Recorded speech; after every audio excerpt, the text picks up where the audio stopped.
Lieutenant John Miller yawned as he watched the clock on the wall of Outpost Sierra. 3 more hours until his night shift ended. The outpost sat at the edge of space that humans controlled. Its job was to warn Earth about dangers and pass messages along. But most days nothing happened. The room was quiet except for the soft beeps of computers and the hum of air filters. John sipped his coffee and looked at the star map on the main screen. Tiny dots of light showed human colonies spreading out from Earth. The farthest one, Arcturus, blinked blue at the edge of the map. The peaceful quiet suddenly broke.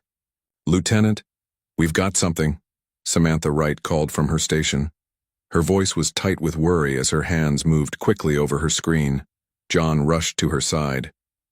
"What is it?" "A distress call, sir, from Arcturus colony."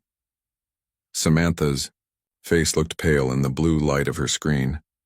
John leaned closer. On the screen, jumbled words appeared between bursts of static. The message was breaking up, but what came through made John's blood run cold. "Under attack. Strange ships. Many dead. Need help now." The message cut out, then came back with more broken pieces. "They're inside our walls. Won't answer our calls. Please. Anyone?" John stood straight, his military training taking over. His heart beat faster, but his mind became clear and focused. "When did we get this message?" he asked. "About 4 hours ago, sir. It came through." "The quantum network." John nodded. The quantum network could send messages instantly across great distances, but only in short bursts. That's why the message was broken. "Send a code red alert to Admiral Rogers right away. This is an emergency." As Samantha sent the alert, John looked at the map again. Arcturus colony was home to 30,000 people. It started as a place for scientists, then grew into a bustling community with families, schools, and farms. It was humanity's proudest achievement in space. If someone had attacked it, this would be the first attack on humans in space in 15 years. The doors slid open and Captain Alan Green walked onto the command deck. His face was serious as he joined John by the map. "I heard the message," Green said. "Fleet Command agrees this is serious. They're sending the 7th Battle Group." John felt a flutter of both fear and pride. The 7th Battle Group was the most powerful fleet humans had ever built. 12 massive ships filled with the best weapons, the fastest fighters, and the most skilled soldiers. Other military people called them the Undertakers, in hushed voices. They were the force you sent when nothing else would do.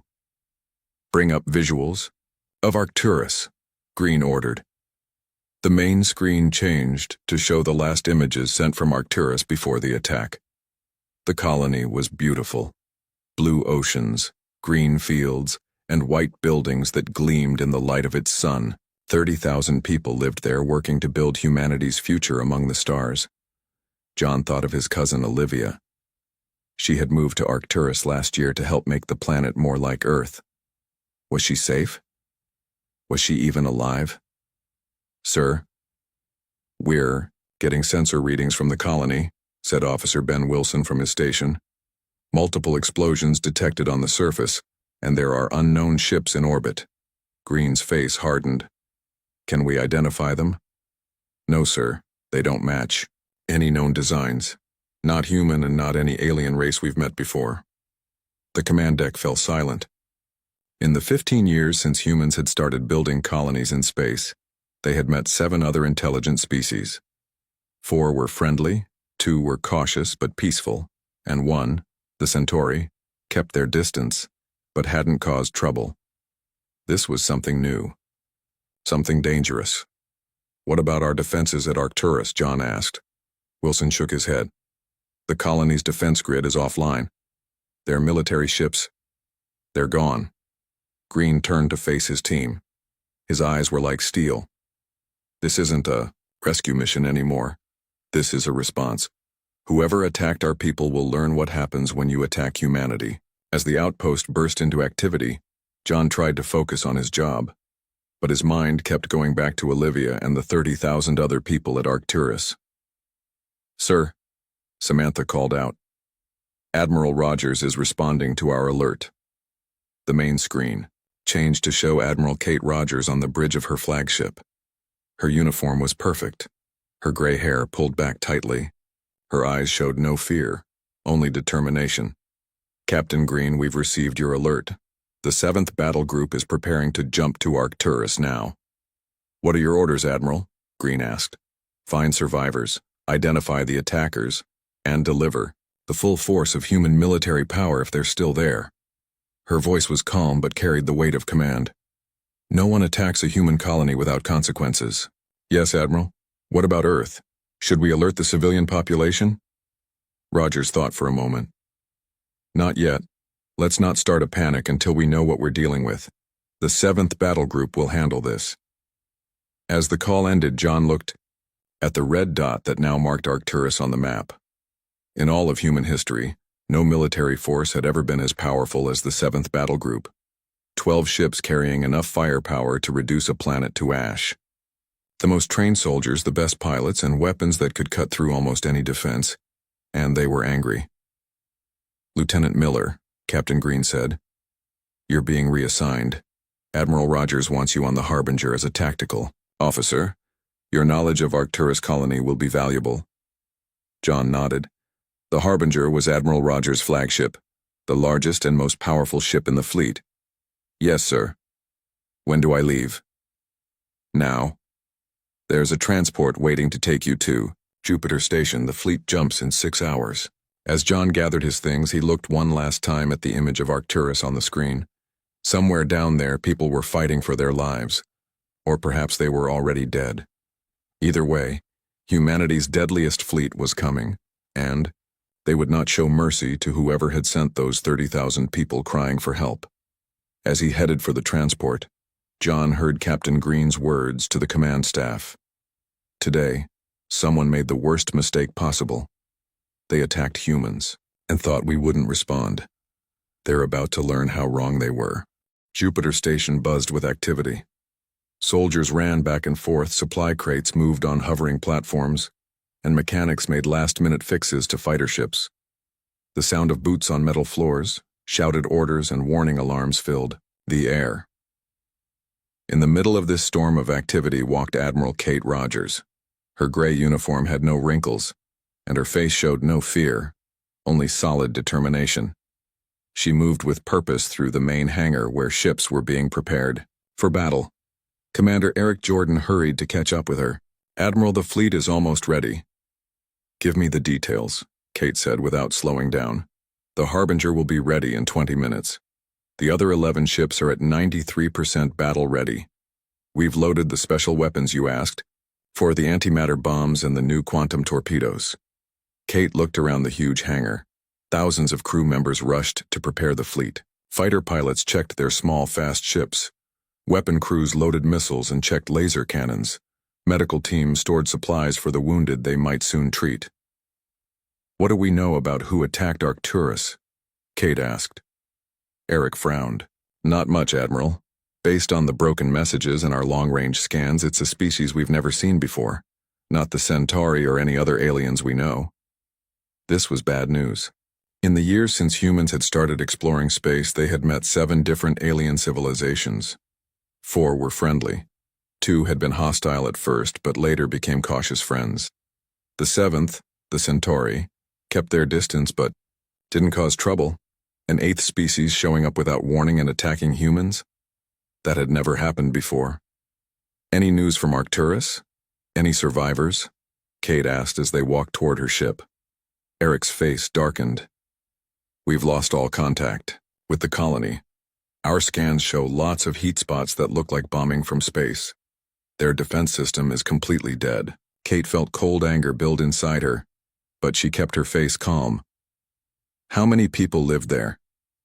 32,417 people as of last month's count.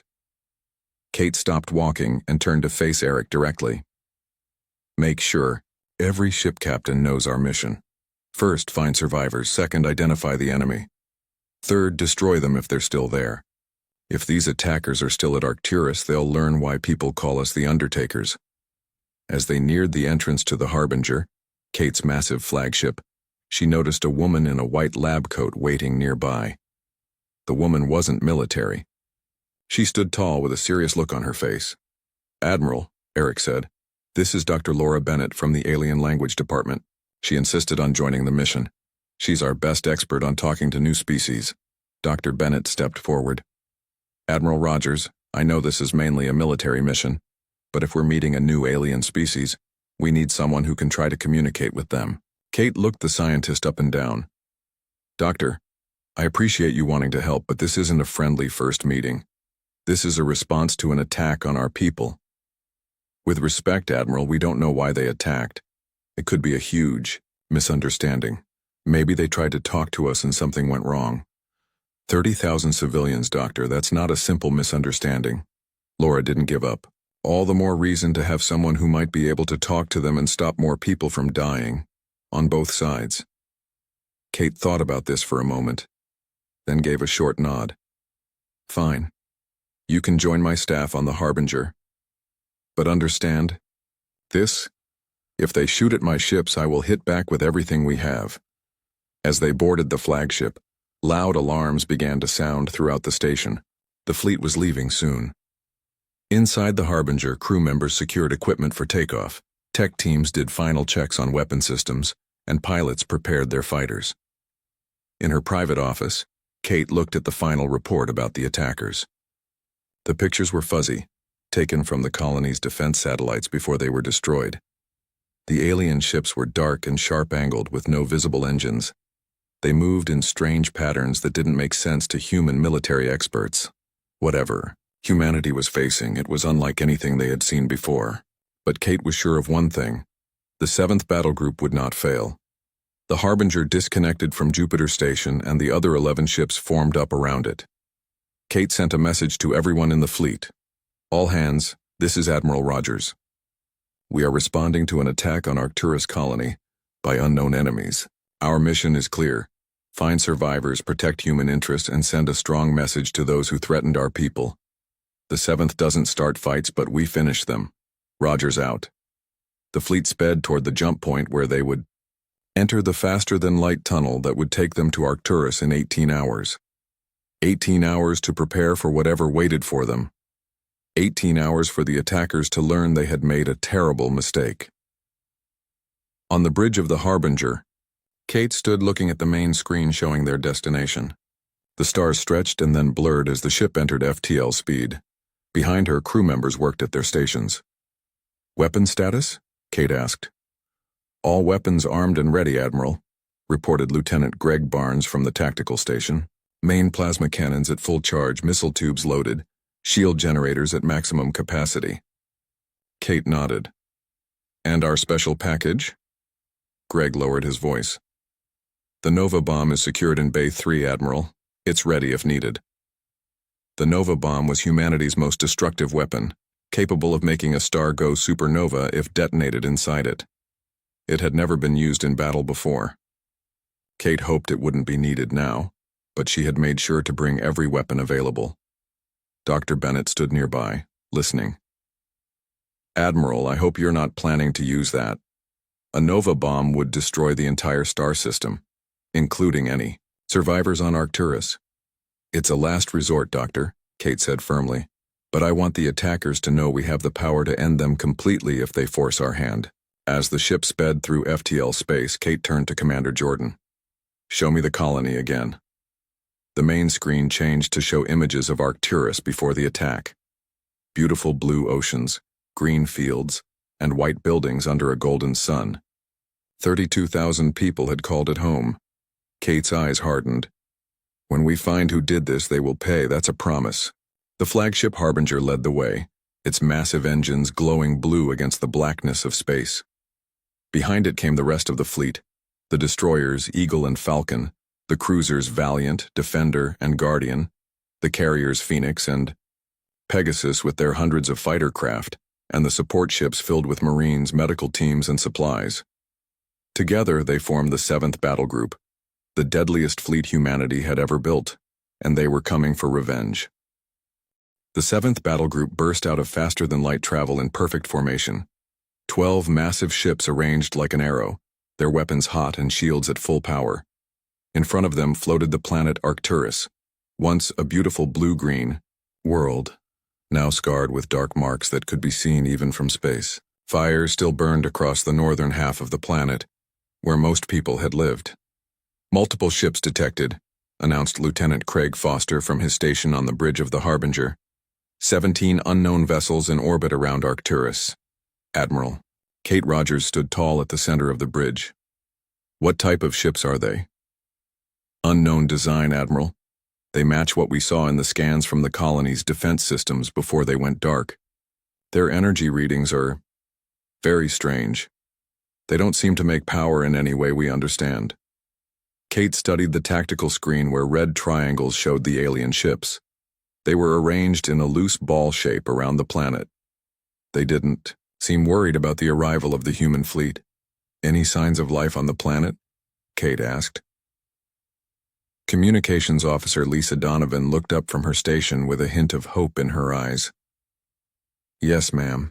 We detect several thousand human life signs, mostly in the southern mining areas and underwater habitats. Those places seem to have avoided the worst of the attack. This was a small relief, but nowhere near the 30,000 people who should have been alive." Kate pushed down her anger and focused on what to do next. "The alien ships aren't reacting to our arrival," Commander Jordan noted. "They haven't changed formation or powered up weapons." Dr. Bennett stepped closer to the tactical screen. "They might be studying us, or maybe they make decisions differently than we do. Admiral, I suggest we try to talk to them before we attack." Kate nodded. "Agreed. Open a channel on all frequencies. Send the first contact package." The first contact package was a series of mathematical patterns followed by simple language lessons and peaceful messages in multiple human languages. It was designed to help aliens understand basic human communication. The Harbinger sent this message toward the alien ships. Minutes passed with no response. "Admiral," said Craig suddenly, "the alien ships are moving." On the tactical screen, the red triangles shifted, forming what looked like an attack pattern. "Shields to maximum. Charge main weapons," Kate ordered. "But don't fire unless I give the command." The bridge crew tensed as the alien ships moved toward them. Just when it seemed they would crash into the human fleet, the vessels stopped suddenly, staying exactly 10,000 kilometers away. "They're scanning us," reported Science Officer Daniel Hayes. "Multiple types of scans, some we know, others completely new to our technology." "Admiral," Lisa called out, "we're receiving a transmission." "Put it on the main screen," Kate ordered. The large screen at the front of the bridge flickered, then showed an image that made several officers gasp.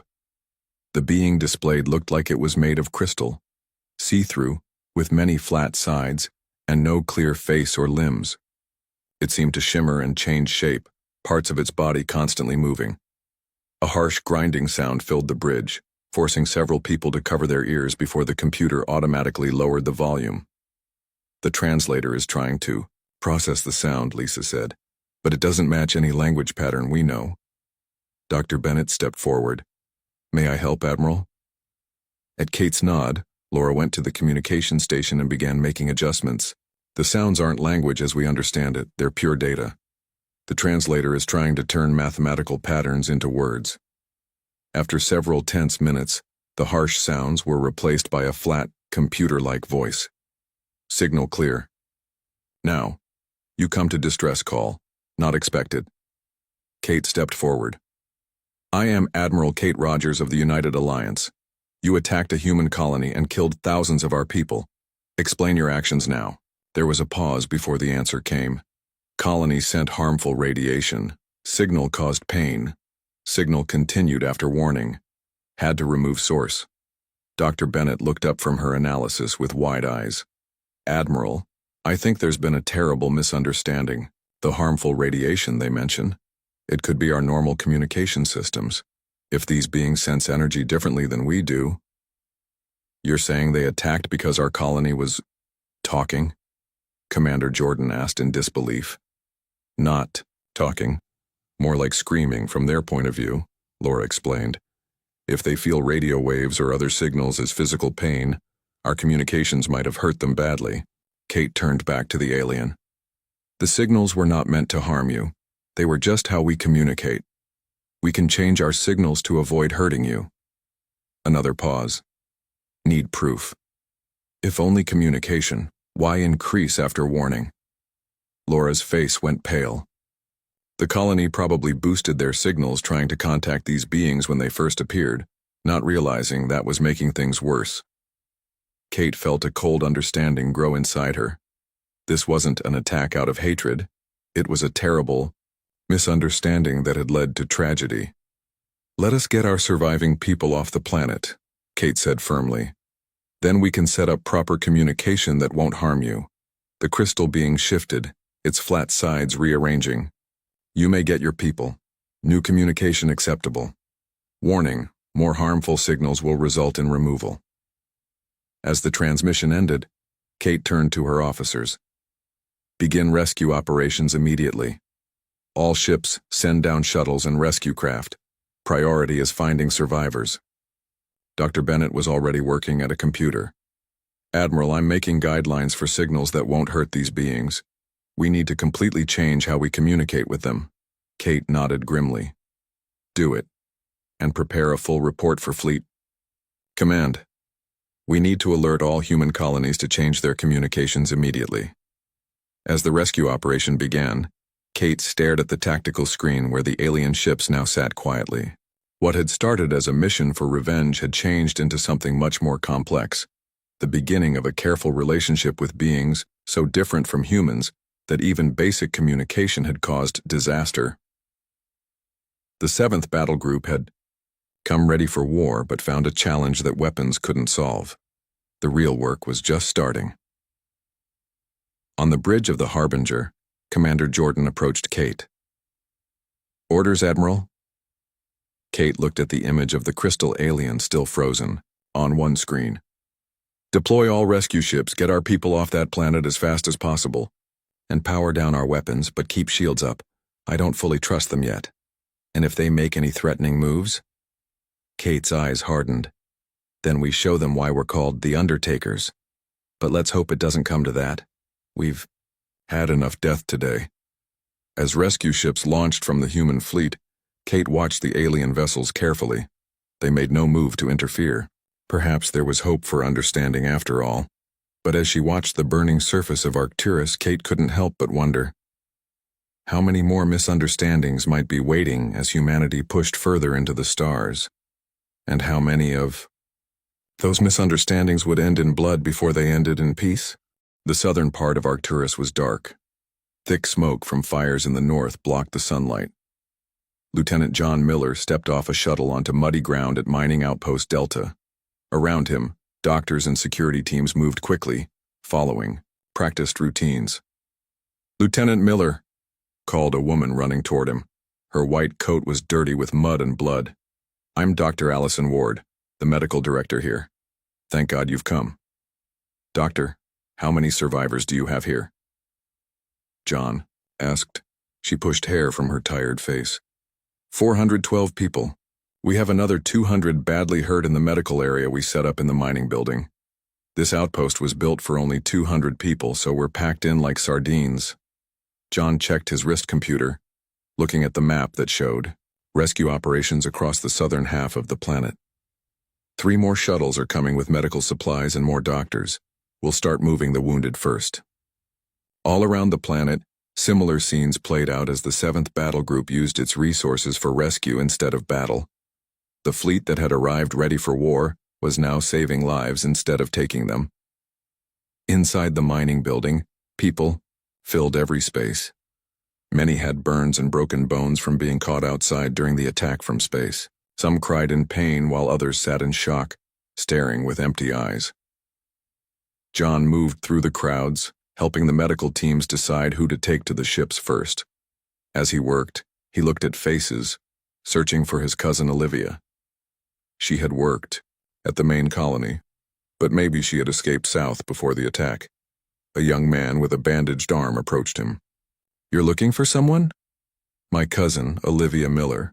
She was a terraforming engineer at the main colony. The man's face told John everything before he spoke. I'm sorry, I worked with her. When the attack started, she was leading a team trying to protect the atmosphere machines. They didn't make it out. John kept his face calm, as military officers are trained to do, even though pain filled his heart. Thank you for telling me. As he continued working, John's communicator beeped with an urgent message from the Harbinger. Lieutenant Miller, this is Admiral Rogers. Come to Shuttle Pad 3 right away, we have a situation. When John reached the shuttle pad, he found Admiral Rogers with Dr. Bennett and a security team standing around a glowing containment field. Inside the field was something strange, a small crystal formation that pulsed with inner light. What is that, Admiral? John asked. Kate's face was serious. According to Dr. Bennett, it's one of them, or part of one. We think it's trying to communicate directly with us.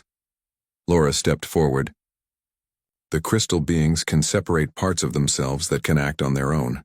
This piece appeared near our biggest rescue operation about an hour ago. It hasn't done anything threatening. John studied the alien fragment. What does it want? We're not entirely sure, Laura admitted. But based on the little communication we've had, we think it's here to watch. Maybe to check if we're telling the truth about why we're here. Kate looked at John directly. I need you to take Dr. Bennett and this visitor back to the Harbinger. We're setting up a special communication lab where we can interact with it safely for both sides. John understood how important this job was. This small crystal piece might be the key to preventing more misunderstandings and conflicts. As they prepared to move the alien, a sudden shaking hit the ground. Everyone looked around in alarm. Earthquake? John asked. Laura checked her instruments. No, it's not from the planet. She was cut off by an urgent call from the Harbinger. Admiral, the alien ships are moving. They're forming a geometric pattern around the planet. Through breaks in the clouds, they could see the dark shapes of the alien ships moving into new positions. They're powering up something, came the report from orbit. Energy readings are extremely high.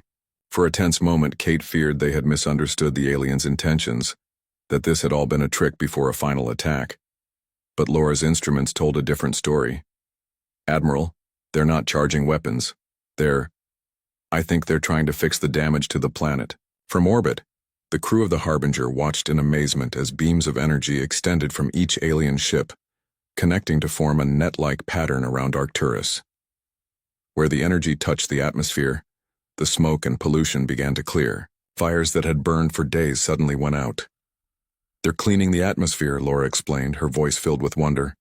They're fixing the mess. Over the next several hours, as the evacuation continued, the alien ship stayed in position, their energy web gradually restoring Arcturus's atmosphere to how it was before the attack. The crystal fragment remained calm during transport to the Harbinger, where it was placed in the hastily built communication lab. In her office, Kate reviewed the latest reports. 8,342 survivors found. More than 20,000 confirmed dead, with the rest still missing. It was a terrible toll, all from a misunderstanding that neither side had been able to prevent. As she prepared her report for Fleet Command, Kate knew that humanity's understanding of its place in the galaxy had fundamentally changed. The 7th Battle Group, the deadliest fleet humanity had ever built, had arrived ready for war but found instead a tragedy without villains, only victims on both sides of a communication gap wider than the space between stars. The real challenge was just beginning. On the medical deck of the Harbinger, John sat beside a bed where a young girl lay sleeping. Her parents had been killed in the attack, and she had been found hiding in a storage closet for 2 days without food or water. Will she be okay? John asked the doctor. Physically, yes. The rest will take time. John looked out the window at the planet below, where the crystal ship's energy web still worked to heal the damaged world. He thought of Olivia and the thousands of others who would never go home again. Was it worth it? He asked quietly. All this death just because we couldn't talk to each other properly? The doctor had no answer. Some questions had none. In the communication lab, Dr. Bennett worked tirelessly with the crystal fragment, trying to build a bridge between two species that perceived reality in completely different ways. It was slow, frustrating work, but she refused to give up. "We have to find a way," she told her team, "so this never happens again." Admiral Rogers entered the lab, her face showing the weight of command. "Any progress, Doctor?" "Some. I think I understand now why our communications hurt them. Their bodies naturally resonate with certain energy frequencies. Our standard communications were like hitting them with hammers." Kate nodded. "Then we'll change how we communicate. All colonies will be notified, no more hammers." As she turned to leave, Laura called after her. "Admiral, what happens next? With them, I mean." Kate paused at the door. "That's not just my decision anymore. But whatever happens, the 7th battle group will be ready. Ready for war. Ready for peace. Ready for whatever the stars might bring next." 6 months after the Arcturus incident, a new space station hung in the emptiness between human space and what was now called the Crystal Domain. The station, named Harmony, was humanity's biggest peace project ever built. Admiral Kate Rogers stood at the main window, watching as a team of human diplomats prepared to enter a special meeting room. Beside her, Dr. Laura Bennett made final checks on the advanced translation system they had created after learning from their mistakes at Arcturus. "Will it work?" Kate asked, nodding toward the room where the conditions had been carefully set, to let both species exist comfortably. "The translator is much better than what we had 6 months ago," Laura replied. "We now understand that they don't use language like we do. They communicate through complex math patterns and energy waves. What they felt as pain was actually our messy data broadcasts creating chaos in their perception." Commander Eric Jordan joined them at the window. "The evacuation of Arcturus is finished. The terraforming teams say that thanks to the crystal beings' help in cleaning the atmosphere, we should be able to build a new colony there in about 5 years. If we decide to."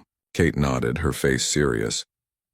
23,614 lives lost because we couldn't understand each other. We can't let that happen again. The new Arcturus protocol should prevent similar problems, Laura said, referring to the new communication rules now required for all human colonies and ships. All our transmissions are now mathematically structured to avoid hurting crystal perception. Inside the meeting room, the human diplomatic team, led by Ambassador Paul Martinez, took their places as the room was sealed. On the opposite side of the room, a shimmering crystal formation much larger than the fragment they had found on Arcturus appeared through a special matter transfer system. The translation system activated, converting the crystal's complex mathematical signals into human speech while also turning human language into structured energy patterns. "We acknowledge your presence," came the translated crystal communication. "The pain-causing signals have stopped. Peace is possible." Ambassador Martinez responded carefully. "We regret the harm that our communications caused your people. The deaths of our colonists were a tragedy born of misunderstanding, not hate. We want to create rules to make sure such misunderstandings never happen again." As this historic first diplomatic meeting continued, Kate turned to Laura. "Do they even understand concepts like regret or tragedy? How can we be sure they understand what happened from our perspective?" Laura thought about this. "They understand patterns and disruptions to patterns. The loss of life represents a disruption to what they now recognize as our natural state. Their efforts to repair Arcturus's atmosphere suggests they have some concept, similar to making amends." Over the next several hours, the diplomatic team worked on what would eventually become the Arcturus Accord, a complete agreement that established communication protocols, territory boundaries, and scientific exchange programs between humans and crystals. In honor of those lost, a memorial would be built on Arcturus once the planet was habitable again, not only for the human colonists, but also acknowledging the crystal fragments that had been hurt during the conflict. As the first session ended, Kate received an urgent call from Fleet Command. She excused herself and moved to a private area to take the call. "Admiral Rogers, how is the diplomatic meeting going?" "Better than expected, sir. I believe a lasting agreement is possible." "Good, because we need the 7th Battle Group elsewhere." We've detected strange energy signatures near the Tau Ceti colony. Nothing certain yet, but after Arcturus we're taking no chances. Kate felt the familiar tension return. Yes, sir. The nth will be ready to deploy as soon as the diplomatic handover is complete. As she ended the call, Kate looked out at the stars. Humanity had learned a costly lesson at Arcturus, that the biggest danger in exploring the galaxy wasn't necessarily evil intent, but the huge potential for misunderstanding when completely different forms of life met each other. The seventh battle. Group Humanity's Deadliest fleet had responded to an SOS with overwhelming force, only to discover that sometimes the most powerful weapons were useless. In the end, it was understanding, not firepower, that had prevented a disaster from becoming an interstellar war. As she watched the crystal delegate shimmer in the meeting room, Kate knew the universe was vastly more complex than humanity had imagined. Different beyond belief, yet engaged in the universal search for finding common ground.